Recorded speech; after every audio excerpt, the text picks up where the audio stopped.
Welcome. In this video, we're diving into a question that's shaping the future of technology, science, and even our daily lives. What is machine learning? Machine learning, or ML, is a branch of artificial intelligence that enables computers to learn from data without being explicitly programmed. In traditional programming, we feed the computer rules and data, and it produces an output. But in machine learning, we flip the script. We provide the data and the outcomes, and the computer figures out the rules on its own. So imagine teaching a child how to recognize an apple. You show them lots of examples, and after a while, they just sort of know it. That's exactly what machine learning does. It learns patterns from examples.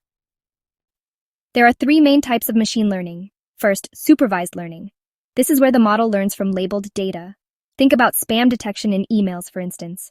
Next, unsupervised learning. Here, the model finds patterns in data without any labels.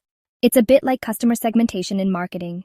And finally, reinforcement learning, where an agent learns by trial and error, kind of like teaching a robot to walk or helping a program learn to play chess.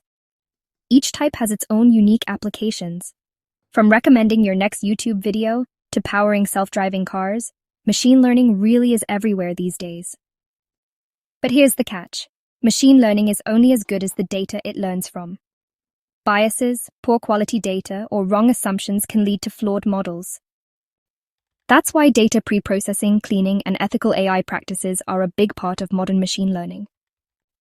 Today, machine learning is being used in so many areas, like voice assistants such as Alexa or Siri medical diagnosis systems, financial fraud detection language translation, and even climate modeling.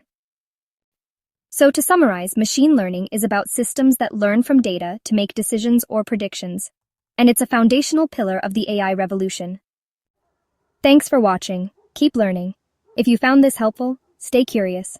The future of learning is just getting started.